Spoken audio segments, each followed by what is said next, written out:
Well, good evening, everyone. It is that time again. Time for a little late night coffee talk. Oh, you know what? I just realized something. Book. Oh, over there. There we go. Somebody said something that it was not on there the past few, and I honestly I don't recall. So anyway, it's there now. All right. Hey, so glad you guys could join us. Hopefully, you have got your coffee ready to rock and roll because ooh, there's a lot of questions tonight, and got a lot via email over the last week, and I'm really excited to get to every single one of them. Plus, your questions from those of you that are watching live.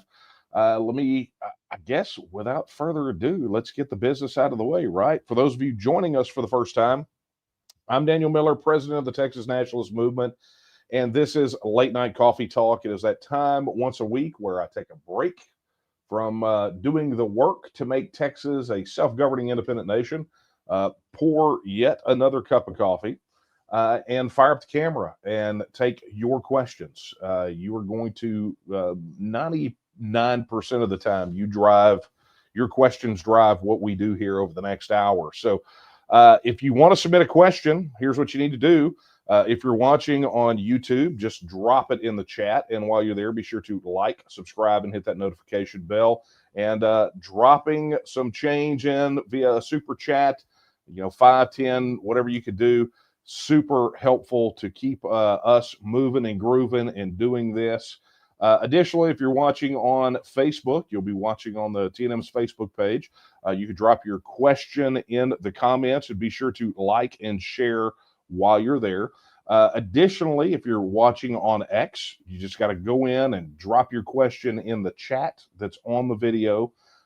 They don't have an integration where you can hit us with an @ and send us the question. So got to knock that out. And a big welcome to all of our listeners / viewers on Rumble. One day they will figure out how to get your chat messages in over here. But alas, that day is not today. So if none of those work for you, be sure to do what it says at the bottom of the screen right there. Email your questions to coffeetalk@thetnm.org. And we're checking it live. We got a whole bunch over there already. So that's another good way. If you don't feel comfortable sharing it in the chat or the comments, you can obviously just email it in. We're not going to out you for whatever your question is. We're going to say your first name and going to tell you thank you for your question and then answer it. But beyond that, if you want a degree of anonymity, then you can definitely email it in. And look, while you're in the chat or the comments, wherever you are, be sure to connect up with other TEXIT supporters, right? Other people that are keen on independence. And I'm going to tell you, if you're over there in the chat right now and you have a question and it's sort of, where do I find fill in the blank, right? Or what's going to, what are we going to do about, I don't know, after TEXIT, one of the questions we get all the time. There is always a significant group of people over there that will direct you to those resources. And of course, occasionally I bring some of those questions up as an opportunity to remind people of the great places that they can find answers to the to the basic questions, to the questions that we always get about TEXIT or the TNM and all that good stuff. So I tell you what, I think without further ado, I think we get started. Yeah. So let's do this. I'll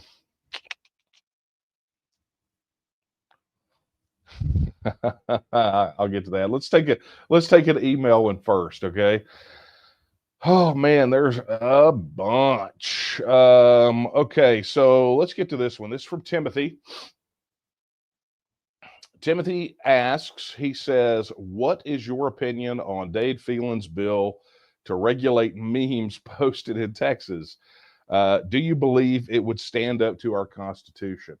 Okay, so for those of you, and thanks for the question, Timothy, but for those of you, literally before I came in here, Kara and I were talking about this legislation, and I got to tell you why. If you don't know already, Dade is our state rep. We're in his district. And he is definitely madder than a wet hen about having to, run and defend his seat. So, I think a lot of people sort of expected some shenanigans, some retribution, whatever. And if he was Speaker of the House, understand this bill would have been brought by somebody else, by Burrows or someone else. Uh, but anyway, so let's talk about the piece of legislation. So essentially, what he wants to do is establish penalties for people who use manipulated images in political advertising. Okay. So the thing that he really took exception to was a mailer that was dropped in the district. And I think I saved all that.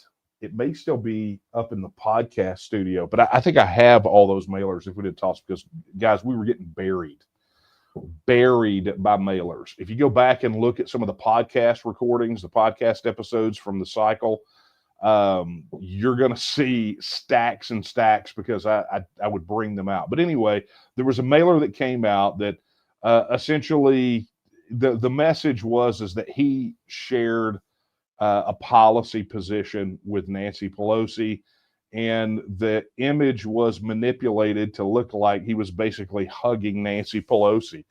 Nothing that we haven't seen via memes, right, on social media. So that's the thing he took exception to. But what you're also dealing with in this legislation is you're dealing with an out of control Texas Ethics Commission, because that becomes the enforcement mechanism for this. And the language in the bill is written in such a way that it effectively could be used to criminalize memes, right? And let me explain to you why that is. Those that are supporting his bill, which obviously Dade is one, but you actually had, I think, someone representing the Texas Public Policy Foundation go testify in favor of it during the committee hearing, which was shocking. But you have to look at it as part of a whole, where there is a push by the political establishment to effectively weaponize the Texas Ethics Commission to try to clamp down on political speech. I mean, I did a whole podcast episode. Go look. It's the podcast episode that I did where I interviewed the attorney Tony McDonald, and he kind of lays it all out where they're effectively criminalizing or they're weaponizing the Texas Ethics Commission as an enforcement arm of the political establishment. And what they're trying to do is continue to expand the definition of what is and is not political advertisement. Okay. So you couple that with this bill, and what you get is Dade Phelan wants to criminalize people who post memes. We live in a day and age where you're getting a lot of content that's generated not just by AI. I mean, look, there's crafty people that use Photoshop pre-AI that could do all kinds of amazing things. I'm fairly certain the Nancy Pelosi ad in Phelan's district was Photoshop and not AI. But that being said, it's dangerous. It is a very, very dangerous thing because the political establishment wants to muzzle people like you and people like me. They want us to keep our mouths shut to the point that you have to essentially jump through, do what I call stupid human tricks, right? I got that from the Letterman show back in the day. But they want you to do stupid human tricks so that you can fall out of compliance and they can drop the hammer on you. And you hate to have to walk around with a dadgum attorney anytime you want to express a political opinion. I was having a conversation with our executive vice president Nate Smith last night, and we were talking about that very thing. People like us, we have to dot every I, cross every T. We have to be abundantly careful, and particularly during a legislative session, to the point that you almost have to have an attorney walking around with you so you can go, can I talk about this? Can I, how can I say this without running afoul of the law? And I mean, it's just, you guys just cannot imagine the hoops. Well, guess what? A lot of that compliance stuff that we have to deal with as an organization actually also applies to you personally. And if someone that's in the political establishment takes exception to something that you say or do, you could end up in their crosshairs. Look, I'm just going to encourage you to go back and watch that podcast episode with Tony McDonald. I really, I wasn't shocked, but I think it's something that anyone who cares about Texas and advancing the cause of Texas independence, hey, even if some of you haters, some of you TEXIT haters are on here, if you are working any issue that you care about, or if you may think you will care about an issue in the future enough to speak your mind about it, you need to go watch that episode. So to the back part of his question, do I believe it would stand up to the Constitution? I don't think it would. It is a too broad of a burden on freedom of speech. That being said, do you have the money to litigate it? If you get hit with this, and all I can do is reference you back to that interview with Tony, talking about how labyrinthine the process is, and how much it costs. I think he mentioned on there that they've got a case that they're taking all the way to the Supreme Court right now. That's millions of dollars, millions. And so, do I think it would stand up to the Constitution? I don't think it would, but who is going to be the one that pays the price to free us all from it? So it is the best thing to do is strangle that baby in the cradle and be done with it. And I would suggest that you contact your legislator and tell them that thing has got to be DOA. There is no place for legislation like that in Texas ever. Anyway, thank you for your question, Timothy. I got to start plowing through these bad boys. Okay, here's one from Donnie. Oh, this is not a statement. This is from Donnie. Hey, Daniel, you should stop by my furniture store in Beaumont. I have lots of Texas art like the one behind you. Look at that. That was a gift from our Director of Protective Services and his lovely bride, Dean and Danielle. That was a gift from them, and it is very much appreciated. Anyway, there we go, Donnie. Thanks. I'll stop by. Okay, let's take this one. Peter says, does the TNM have attorneys working on the various legal issues with pushing this forward, as well as issues which will arise during the transition to independence? Yes, to the first part of this. The second part of that is sort of, and let me explain. Okay, so this actually goes to what we were talking about with the Texas Ethics Commission. We have so many compliance issues, right? We have to be, whatever the standard is, we can't just meet the standard. We have to exceed the standard for compliance purposes. So things that organizations can and cannot do, things we can do related to the legislature. There's so much that we have to contend with. So do we have attorneys working on the various legal issues with pushing it forward? I would read that to say, do we have attorneys working with the organization? The answer is always yes, but we are always looking for attorneys that are in the TNM to help us with special projects. And so, Peter, if you're one of them, or if one of you is watching, and I know we've got a whole bevy of attorneys in the organization, it's time to band together. It's not just homeschoolers for TEXIT or veterans for TEXIT or any of the other number of groups. It's each segment that has a skill should really band together and step up. And so that's an important thing. Now, the next issue, the next part of your question is, as well as the issues which will arise during the transition to independence. When I say sort of, we've got a pretty big announcement. Now, obviously, we have worked with legal experts and academics for various parts of this to help us construct policy positions and dealing with the transition issues. One of the reasons the Texas Independence Referendum Act is written the way that it is, as far as what that committee has to study on the backside of an independence vote, we've worked with that, but there is something a little more permanent coming, and I can't say anything more than that. But we will be making a big announcement about that within the next week or so, where we're going to fully address what you're talking about. And to me, aside from the fights that we've gotten into over the referendum or some of the other things we've done, to me, this is perhaps one of the most exciting things that the TNM has done in quite some time. And that's maybe because I'm a bit of an egghead on the process issues, right? But it is pretty doggone exciting. So, Peter, I would just suggest stay dialed in. Trust me, when we announce it, it won't be much of a secret, but it's going to be a really big deal, and we're going to need all of your help on it, particularly all of you that have that have expertise. Let me just say that in issues that will be impacted by a TEXIT transition. So, if that didn't perk your ears up, nothing will. Anyway, thank you for your question, Peter. All right. Be sure to get your questions in, fine friends. Drop them in the chat or the comments and keep them coming. I'm going to keep pushing forward here. Let's go back to the email.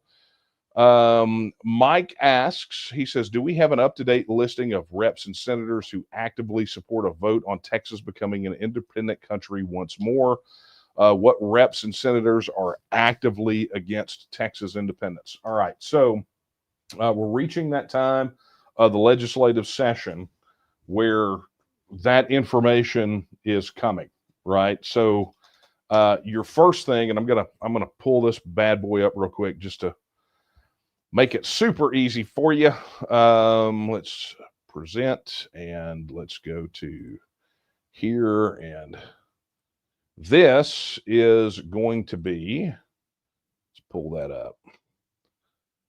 Without a doubt, going to be your first jump off point, which are the Texas First pledge signers, right? So any of these folks are office holders that have signed the Texas First pledge, which means they support your right to vote on independence.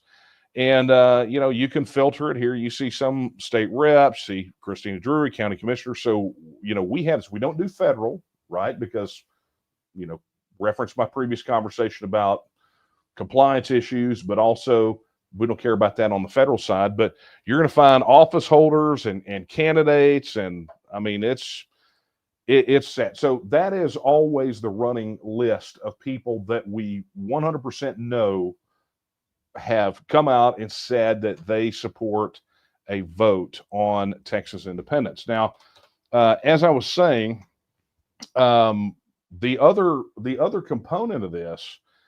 And I said, we're in that point of the legislative session where we're going to start getting more information filed in, because it's almost like there's a reset every single time. But I'm going to show you. So if you go to legislature.tnm.me, you're going to find a list. And as we, and it's divided into both the Senate and the House, but you're going to see all of the senators there. So, you've got all these people. And so you've got people that are neutral. That means that we do not know as of this point in the session. They have not indicated one way or the other. You have some that are leaning yes, but I'm going to show you. Here's how you can help us with this. So when you go there, if let's say Brian Hughes is your senator,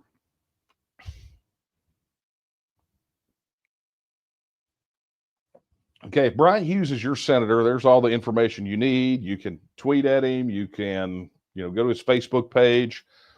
Here's information about his district offices.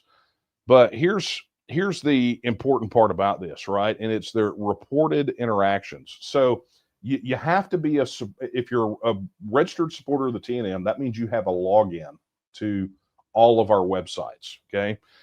And when you interact with them, you go through, and of course, obviously, I'm not logged in right now, but there's a form that you use to report your interactions.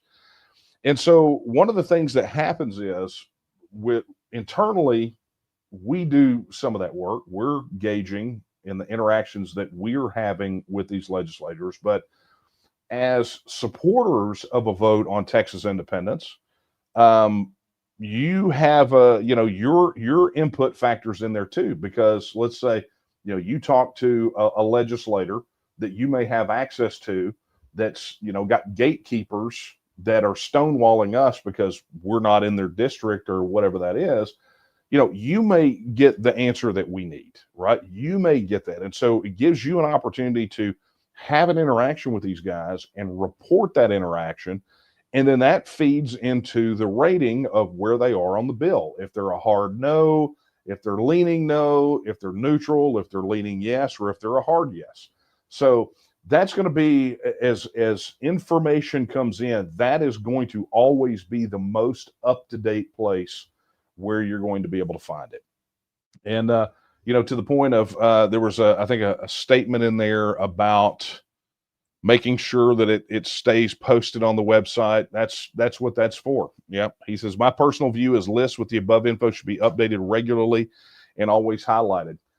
We created an entire separate section for the entire directory for the legislators. So that's where it is. And of course, as we get things updated, then obviously we share them across, right? It'll go to the news site, it'll go to TNM Social, it'll go everywhere else. So anyway, thank you for the question, Mike, and thanks for giving me an opportunity to show off the handiwork of our developers.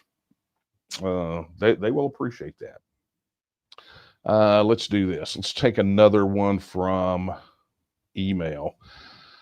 Don asks, how do we ever get to a vote in a referendum for how do we ever get to a vote in a referendum for TEXIT if the probability of our uniparty in the Texas legislature will never even send it to or get it out of committee?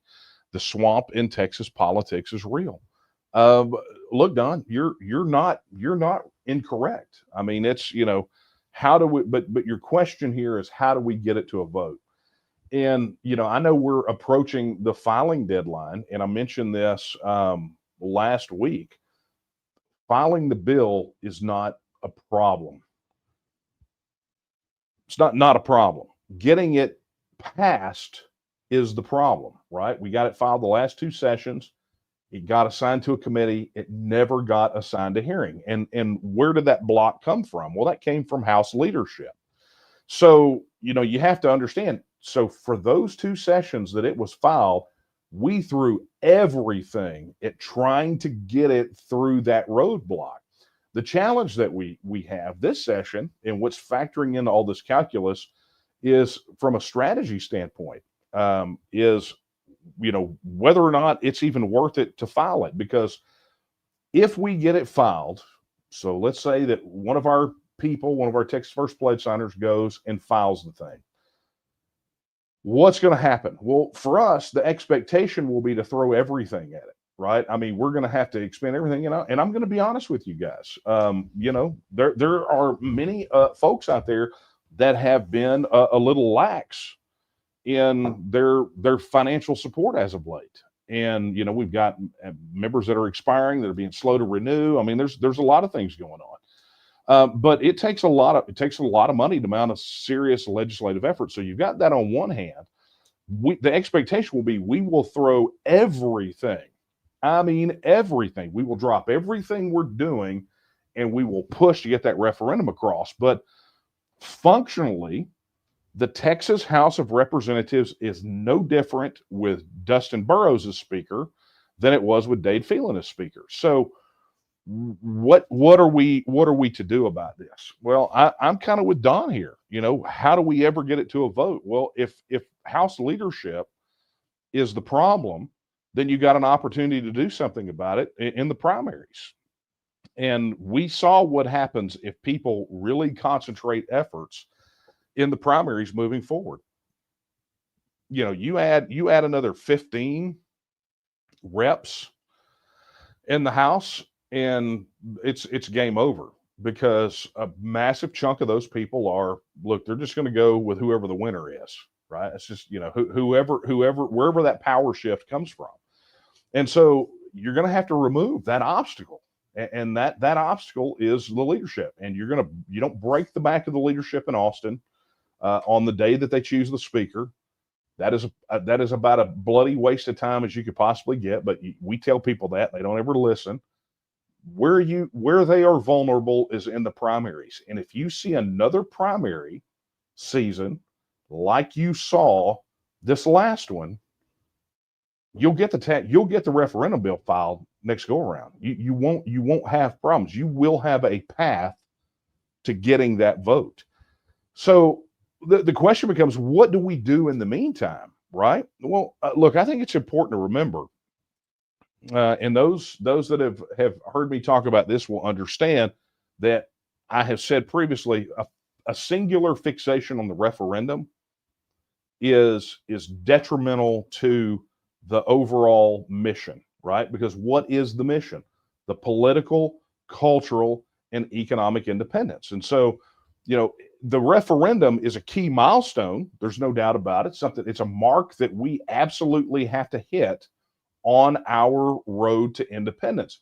But where it is in that process is quite flexible, right? And so let me do this. Let me illustrate my point. Some of you guys are going to be sick of hearing me talk about this, but this was literally the slide taken from the blueprint, right?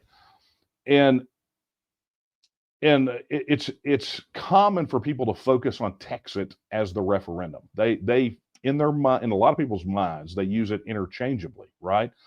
But the TEXIT is not the referendum. TEXIT is the process that goes between us, that stands between us and the political, cultural, and economic independence of the nation of Texas, being a full self-governing independent nation. So not only does it include the referendum, it includes any actions that we take toward independence before the referendum and all the actions that we have to take after the referendum, like the constitutional issues, statutory issues, international covenants, treaties, and agreements, and then the negotiated issues, right? All of that stuff that kind of transpires after the referendum. But in reality, when you look at what we got to do, so go back and look at, let me see if I can pull this up. You look at, say, the gold depository bill, okay? That was an economic independence bill. I mean, it was a bill that moves us closer to economic independence. It sets the stage. And so if you think about some of the chief criticisms that we've gotten over the years about, well, you guys just want the vote. It's like, no, that's not it. What we want is independence. The vote gets us there. It legitimizes that feeling, that expression, that political will that we have for independence. But you don't mistake the two. You can't conflate the two things. So I'm going to find it. Yeah, here it is. So I'm going to add this I'm going to remove that. So this is literally from the TEXIT blueprint, right? From the presentation. So any of you who have attended both of them, you saw this slide. But essentially, when we talk about, I wish I could illustrate on this thing. I feel like I need a whiteboard, right? But if you'll notice, because this slide is from the part about securing TEXIT, about after the referendum, what are the issues? And I want to just kind of draw your attention to that bridge over that gap, okay? So the gap is a super important part of understanding the TEXIT process. And that gap is the gap that exists between the status quo and being a self-governing independent nation, politically, culturally, and economic independent, right? And so for us, at any stage of this game, this entire process, it's about closing that gap. And it gets to be the question, do you want to try to Evel Knievel over the Grand Canyon? Or do you want to just, jump over a ditch or a crack in the sidewalk? How close do you want Texas to be operationally and functionally? How close can we get it to being operationally and functionally like a self-governing independent nation, so that when the TEXIT vote comes back in the affirmative and we have to address constitutional issues, statutory issues, international covenants, treaties, and agreements, and negotiated issues, that those gaps, that those things are just really small, right? That gap is really tiny, that we're already more functionally and operationally aligned with that of a self-governing independent nation. So what does that look like? Well, that looks like, going and scratching and clawing back every bit of sovereignty and functions to Texas. That's why the gold depository bill was a huge thing, right? Because it set the stage. Was it a currency? No, but it set the stage for bills that were filed last session and this session that effectively create something just this side of a Texas-based currency, right? Why is it that we applaud, when we're looking at expansions of the Texas State Guard and bolstering our Texas military? Well, it flows into this. It closes the gap. Anything we can get done now that moves us toward independence is less work that we have to do. And so a lot of people are like, well, how long is it going to take after a TEXIT vote for us to be fully independent? Well, the closer we make Texas operationally and functionally like a self-governing independent nation now, then the shorter amount of time it will take after the referendum. Look, circumstances are all there. The bill's out of Ledge Council again, right? Or sitting with the Ledge Council. I mean, they're so backed up over there, it doesn't matter, but we've already had it out twice. So the point here is that the referendum could be triggered at any time. The legislation exists, depending on what the circumstance is, right? So Governor Abbott calls a special session or in a regular session, that could happen at any time. The key thing that we only have certain bites at the apple at, and what we probably should be focusing on this session, are the pieces of legislation that functionally and operationally move us closer toward being a self-governing independent nation, which, one of the questions that we got in was about that very thing. So, Don, you gave me an opportunity to piggyback into Paul's email when he says, would you elaborate on Senate Bill 707? Do you think that it's meant to placate independent supporters? So let me give you an idea of what 707 is. For those of you that did not read the article on TNM News, I'm gonna share with you what that bill is and what it does. Just briefly, I'm not going to go through the whole bloody thing. I mean, I'm just not going to. But I'm going to give you a sense for how this plays into the long-term strategy for us to get our independence, how it makes independence much easier for us to attain. And so this was filed on the Senate by Phil King. I mean, Phil has never been particularly warm to us on this issue. But essentially what it does is this bill creates a framework to classify, here it goes, to determine that certain federal directives are unconstitutional and to prohibit certain government officers and employees from enforcing or assisting in the enforcement of the directive.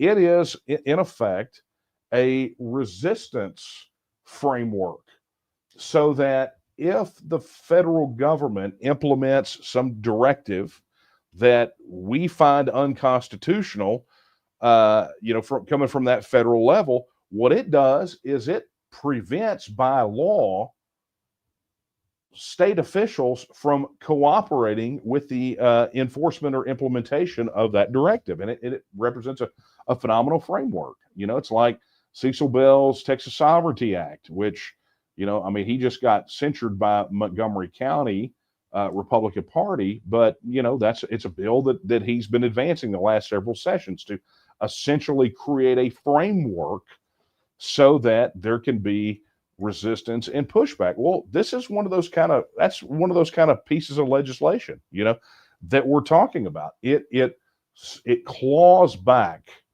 that power that we have. Those first words of Article 1, Section 1, when it says that Texas is a free and independent state.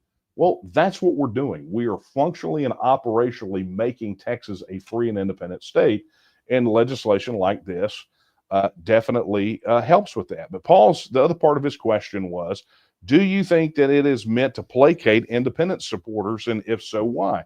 I don't know that it's meant to placate independent supporters. Probably. I mean, what did that enter the conversation? I can't say that for sure. But I really think that it probably had to be on the minds of some of these folks. I think it did. And is it to placate us or throw us a bone? Maybe. I mean, look, they see the same polling we do. I mean, they know what a significant chunk of the population are ready for Texas independence. They want to. No one wants it to be knee jerk. Nobody wants it to be reactionary. everyone, I think, with any sense on this issue, wants it to be deliberate and conscious and thought out to minimize disruption and to essentially erect in this point right here, something we talked about in relation to kind of people's attitudes related to the Trump victory. It is to use this as an opportunity to erect barriers between us and the federal government and functionally and operationally move Texas toward becoming a self-governing independent nation, to do the things necessary to look at the economic aspects and the currency and things of that nature. And I'll tell you, one of the things ahead of the session, talking to Kyle Biederman, former state rep, first guy to file the Texas Independence Referendum Act in toto, the way it is. One of the things that he suggested is that we get the state to do the gap analysis for us. I don't think he was wrong about that. I know that everybody here wants a referendum, and we want out tomorrow. I do. I'm ready to go on with my life and go do something different. But I'm also not willing to risk collapsing Texas to make that happen either.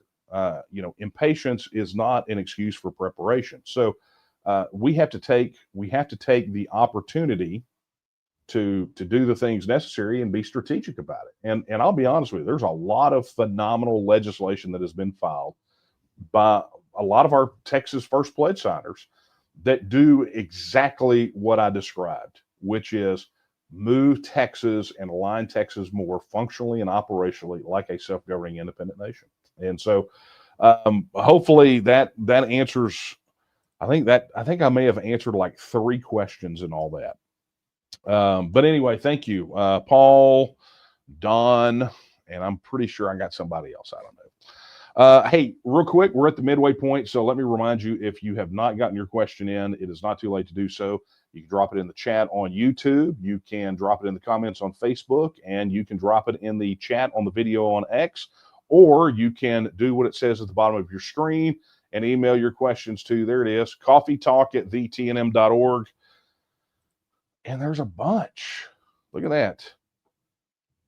Yet more coming in. Man, you guys are on a roll tonight. You are very questioning. Whew. Okay, let's see where we are.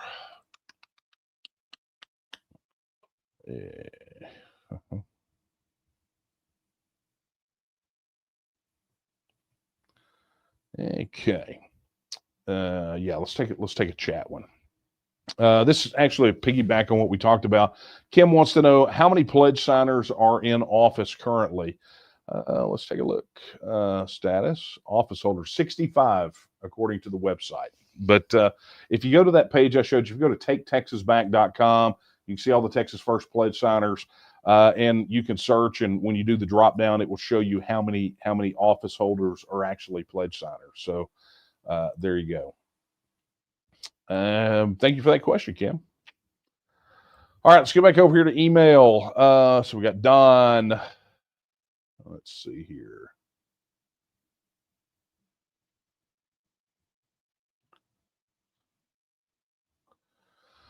Delene wants to know, this is pretty long, so I'm not going to read it all. It's about Doge. How will mass transit throughout the state of Texas for differing cities be affected by federal Doge budget cuts? It's a great question. I watched during I think it was Appropriations Committee, because I was watching Brian Harrison's cross-examination of the head of the DOT. There is a weird emphasis from the DOT on wanting to claw at federal funds. Okay, and remember, any federal money that comes to Texas first came out of your pocket, then went to the federal government, took a 40% haircut, and then came back with strings attached. But I can't tell you how it's going to be affected by Doge budget cuts. I don't know that they're going to touch transportation money because Trump is big on infrastructure, but that's really a question for them. I really don't know and can't speak to that. I can only tell you that the state of Texas has its own Department of Transportation. And if Texas were to become a self-governing independent nation tomorrow, we could fully fund all those programs, everything that is happening right now in Texas at 100%, and still have 103 to 160 billion dollar surplus every single solitary year. So something to bear in mind. But I thank you for the question, Delene. Okay. Here's a question from, let's see. Andrew says, forever and ever with you, with best regards. Thank you, Andrew. Michael asks, how can you guarantee that the same liberal socialists that corrupted the United States won't hijack a new Republic of Texas? What is the Constitution for the new Republic of Texas, and what are the safeguards? Okay. This is a fun one. Yeah. So I think it's funny. How can you, so pointing at me, how can you guarantee that the same liberal socialists that corrupt the United States won't hijack a new Republic of Texas? Look, if you're expecting me personally to guarantee that, it will never happen. I think the appropriate question is, how can we guarantee the same ones won't hijack a new Republic of Texas? Well, to me, it's not a new Republic of Texas. It's exactly the same Texas, right? And you know, I would say this to you. It's always better to fight a war on one front than it is on two. And the federal government represents one of those fronts. You take the federal government out of the equation, so now you only have to focus on Texas. Where's your attention going to be? It's going to be right here in Texas. You cut off the money supply outside of Texas, because from outside of Texas into these campaigns for these neo-Marxists, you cut that off because that's foreign contributions, and those won't be allowed. But the other part of this too is, look, there is no guarantee of utopia. If the people of Texas take their eye off the ball and they lose sight of what it is that they want, coming out of a TEXIT vote and having a, average of an 85% voter turnout. And, if those 9.2 to 9.6 million Texans decide to go back to sleep, then, what's going to happen? Well, kind of what you described. It's whoever gets to be the king of the pile. I mean, that's just how it works. And so, look, I didn't invent this, and I'm not a naysayer. I'm just telling you what George Washington said, that eternal vigilance is the price of liberty, right? And so if you want to take your eye off the ball and feel like, well, this Texit thing, we're going to get our independence and then we're just going to get to go, do nothing and not pay attention. Well, guess what? The criminals and the wolves will always be at the door. And it is up to us as responsible individuals, with new responsibility handed to us of being a part of a vibrant and prosperous self-governing independent nation, to guard that as hard as we fought to get it.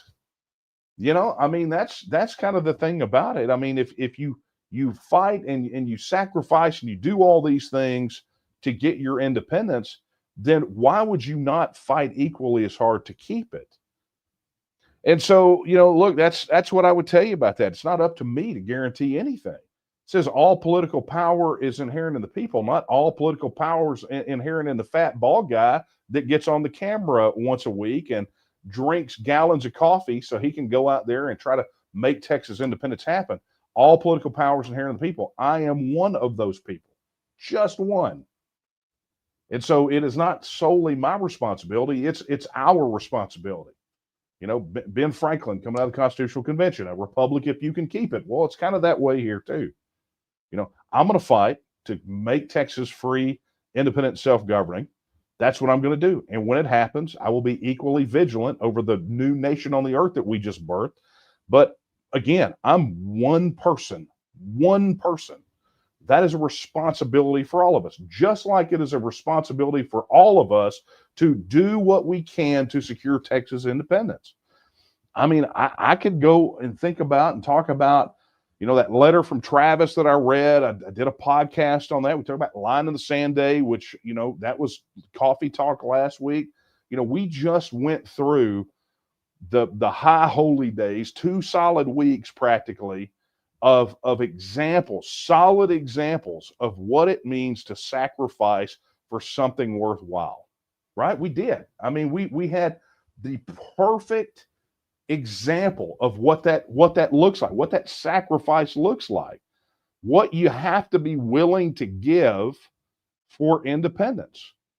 Well, I think we should all be at least motivated and inspired by that to wake up every day and cross our personal line in the sand and get to the walls and fight for our independence and go out there and work our tails off. You know, nobody's asking you to hole up in a crumbling adobe mission for 13 days and be massacred on the morning of the 13th. Nobody's asking for that. All we're doing is asking you to live for this cause. And the value that you place on independence becomes abundantly clear by how much you are willing to give of yourself to get it done. How much time, how much of your skills are you willing to show up? You know, history a lot of times is written by the people that show up. Just show up. You know, not even having to speak up, just show up. Right? So, you know, this is really the challenge to all of us. And I think Michael just sort of encapsulated this. You know, how are we going to make it happen? Look, I can give you the song and dance. I can give you the numbers and show you how campaign finance plays an outsized role in the screwed up mess that we're in. Or, you know, go back and look at the percentages each session of how many pieces of legislation are filed as a direct or indirect result of a federal law, rule, regulation, court decision, right? I could show you all that. I could show you, you know, any number of things, how political careerism with the top rung being federal service for a lot of our state politicians motivates them to put Texas last. But at the end of the day, none of that matters. Because if we are truly a people committed to independence, not only will we fight hard to secure it, but we will do everything we can to protect it on the other side of gaining that independence. To the other point about what's Constitution for the new Constitution for the new Republic of Texas is your current state constitution that will be amended by the people of Texas to do that thing that I showed earlier, which is to address constitutional issues, statutory issues, international covenants, treaties, and agreements, and finally the negotiated issues with the federal government. So that squares that away. But anyway, thank you for your question, Michael. Hey, there we go. Look at that. Sean. Hey, Sean, and his $100 super chat. Thank you so much. TEXIT, let's go. I'm with you all the way, buddy. I mean, you know, this is where it's at. And it's guys like Sean that are helping make it happen.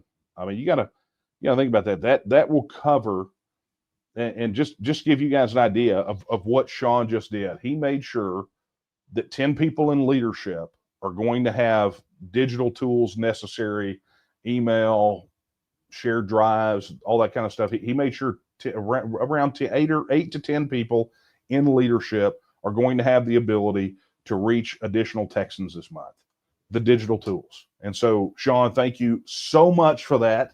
It makes a huge difference for us. You know, that 100 right there, I mean, just to break it down for everybody, that will equate out roughly to somewhere between 50 and 100 new registered supporters that we're able to connect with, right? That's how many of our people that don't know about what we're doing, we're going to be able to connect with, because that is a direct thing. And if all political power is inherent in the people, as we say it is, we have to go get those people. So, Sean, you made a tremendous difference. Thank you very much. Now, I'm going to be honest with you. That made my heart swell a little bit. I mean, it kind of blew me away. Sean, thank you. Okay, let's get. I wish you'd have sent a question because I'd have jumped on it. Just say it. Okay, via email. This is from Brent.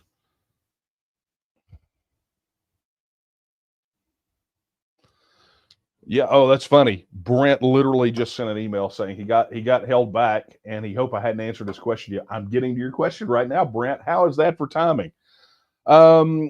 Okay, he says, what are your thoughts about how an independent Texas will affect both international and American security in the face of belligerent and rogue countries and stateless terrorism organizations? For example, whether China, Russia, Iran, North Korea, ISIS, Hamas, or others will run wild or at least be significantly emboldened in a world with a disunited states. And will Texas and whatever is left of the United States be at too big of a risk in this scenario? This is my take on it, and this is why you missed me soapboxing, Brent, about why this is a deliberate and conscious process for the TEXIT process to happen. We want to come on the other side of this with stability. We want a stable process. Well, what does that look like? That looks like a process where we get to extricate ourselves from the union and be as less and have as little how should I put this? We want the United States federal government to not be adversarial on the other side of independence. We say this all the time, that Texas, the states don't have to be a part of the United States to be self-governing independent nations. In fact, technically we sort of already are, except we have ceded some of that sovereignty to a federal system via our membership. But that being said, on the other side of it, we can travel between one another, we can trade with one another, we can agree to defend one another. We just don't have to surrender our sovereignty to one another. And I think that's the key component of your question. So on the other side of independence, I talk about this in the TEXIT book, and I think there's some articles about it at texitnow.org. But one of the things that we have to look to do in the negotiated issues related to the federal government is we have to acknowledge that we are going to have common security concerns. It's just the way that it is. We're going to have common security concerns related to a lot of these players that you're talking about here. And so, I see the likelihood that you will see Texas and whatever is left of the United States enter into a mutual defense compact. Well, does that weaken the position of the United States and Texas with regard to some of these folks that you mentioned with China, Russia, Iran, North Korea, ISIS, Hamas, or these guys? I don't think it weakens that position at all. I mean, just because Texans are no longer paying money to Washington, D.C., and having our decisions overruled by unelected, unaccountable federal bureaucrats doesn't mean that we don't share some things in common, and one of those being those security concerns. And so I don't believe that it weakens the U.S. position on the world stage unless the United States fights against Texas withdrawing after an affirmative referendum.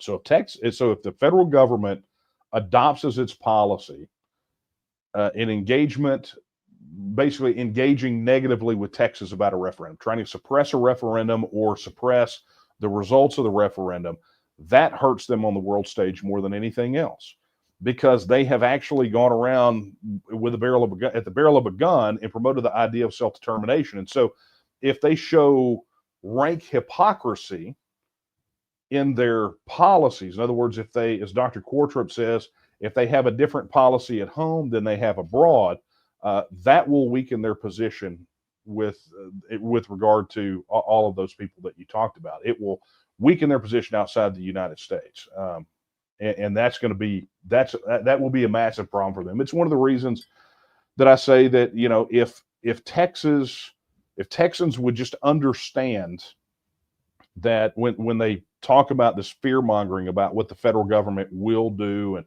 they'll come carpet bomb Walmart in Houston, or whatever kind of nonsense they drum up, if they realized how outlandish that scenario is in regard to the consequences that will be paid by the United States federal government politically and economically, they would understand that that's just a bunch of nonsense. It is just, it's a bunch of fear mongering that's not based in reality at all. So that being said, Brent, that I don't know that it's going to make them any more emboldened. If we are at least cooperating on security concerns that we can cooperate on, will Texas be a power that relies primarily on force projection? Probably not. But I will tell you, the United States, whatever's left of it, could really utilize, could really stand to have a place like Texas really concentrating on defense threats right here on our own soil. Something they don't have now with the military flung all over the globe. So anyway, hopefully that answered your question, and I'm glad you got here before I got to it. So thanks, Brent. Okay, let's go here. And that was a great question. And I just saw Sean again. Thanks again, Sean. Can't thank you enough, buddy. And just so you know, if you're watching us on YouTube, he did that via super chat. So you can do that there and join him. Look, $2, $5, $10, whatever you can do. It'd be really helpful. Okay. Speaking of military, Danny asks, after TEXIT, will Texas have a mandatory military service for male and female? I don't see any appetite in Texas for mandatory military service. I think Texas has operated in that tradition of all volunteer military, so I don't see any appetite for it, especially not female mandatory service. I mean, Texans pretty solidly don't think that's a thing.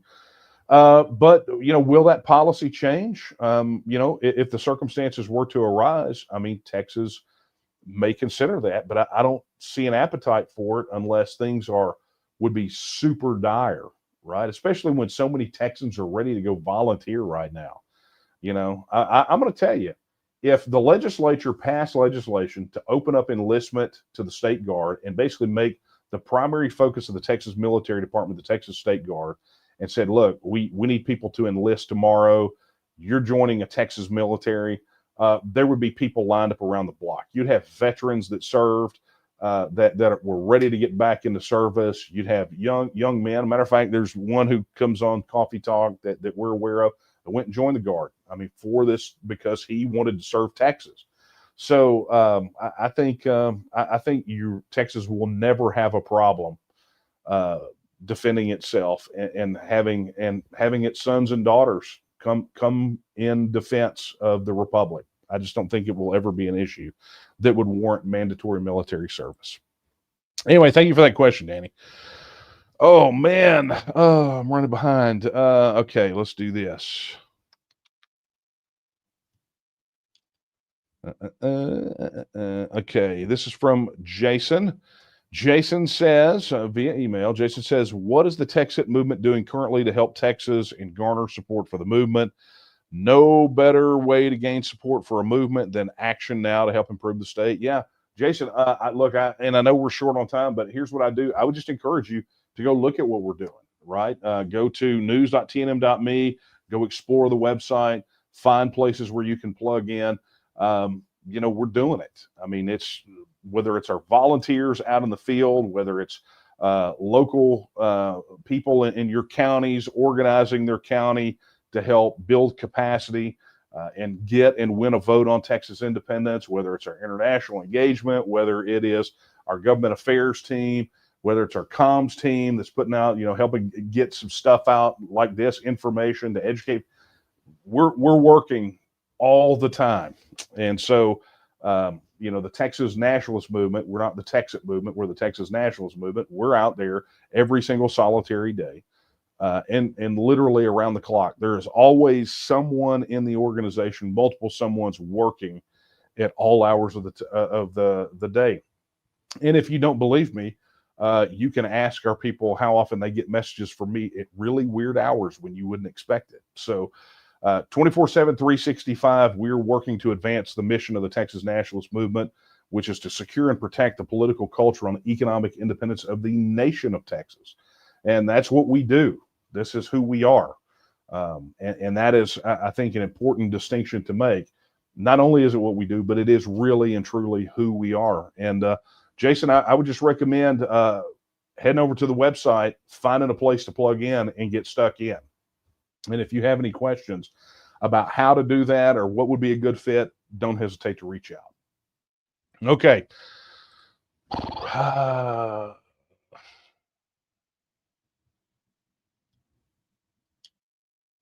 Okay, so this is from an email from Justin, and this will be a good one to end on because it's not a tough one. It's basically Justin is recommending a book. He asked if I have ever read D.A. Brock's Republic of Texas Navy books. The answer to that question is no. He says they're an alternate history series where Texas remained an independent republic and centers around the Texas military, mostly the Navy. It's an excellent book series set in the mid-1930s through World War II. I have not heard of it, but when we hop off of here, I will definitely look it up. Okay, friends. Well, guess what? Here we go. I think we're done.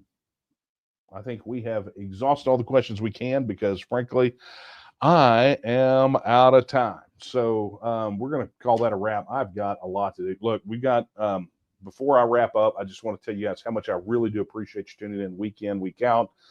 Thank you to those of you that are going back and that are plugged into the Texas News podcast. For those of you that are on TNM Social, commenting on articles, building community, that are, thank you to those of you that are signing up and becoming leaders in the TNM, organizing your counties, which, by the way, I mentioned it on the podcast. I'll mention it here. Congratulations to the team in Walker County and the team in Cherokee County for completing their training. They are the next ones up to launch their counties. And we're on the cusp of a few more. I think some of you guys probably got emails from David Brunig, our Director of Organizational Development. Answer those emails. And if you're not getting them, check your spam. They're still spiking us. But anyway, big thank you to all of those folks for getting in there. And congratulations. The process is not easy to start up a county group. It's not. There's a lot of training. And they made it through, so they joined Angelina County, and we got I think 60 more, 70 more that are in process. So get plugged in where you can. Additionally, I want to say, if you did not watch the last Texas News podcast, the one where I interviewed Javier Hernandez, who gave this phenomenal exposition on what's happening with Puerto Rico's independence, you need to do that. That issue has really, really, really blown up over the last, I guess it's not quite a week, but several days, and get a lot of traction on that one. So pretty big deal. All right. Well, then here's what we got. Let me just remind you, if you have not already done so, I've already mentioned it, but head over and register your support. Head over to tnm.me/vote. Pledge your support today. Get you access to all that cool stuff I talked about tonight. The legislative directory where you get access to that anyway, but you can report your interaction, get access to TNM Social, get all that stuff. And then while you're there, go ahead and upgrade and become a member of the TNM. That'll get you access to a whole lot more stuff. We send you like 6 or 7, I think we're up to, free ebooks and reports. I mean, you just get a bunch of stuff when you become a member. So go do that as well. Additionally, if you are already registered, head over and download the TNM mobile app. Head over to tnm.me/app. Download the mobile app. So that way you don't have to check your spam box for our emails. You can just get on there and we can communicate with you. No gatekeepers. It's pretty awesome. Be sure to do that. And, if you get convicted, if Sean and his contribution tonight inspired you to support our efforts, I mean, you can obviously tell from the answers tonight, this is something we know our stuff and we're working to make it happen. But if Sean set the standard for you tonight and you want to go pitch in after this is over with, head over to donate.tnm.me. Great place to make your contribution because Google won't take 30% of it, which is pretty awesome. So head over to donate.tnm.me and donate today. Man, we've got announcements. A lot of things come. Watch the news tomorrow. There's something that's going down. It's pretty exciting for us, and it directly it has something specifically to do with one of the bigger issues that we talked about tonight. But it's going to be a big daddy. So buckle up, Buttercup. That's all I can say. All right. That, my friends, is a wrap. So what I'm going to do is I'm going to sign off. So I want to, again, thank you for being here. And I'm going to leave you with the words of Sam Houston when he said that Texas will again lift its head and stand among the nations. I believe that time is now. And the question is, will you stand with her? Good night, everyone.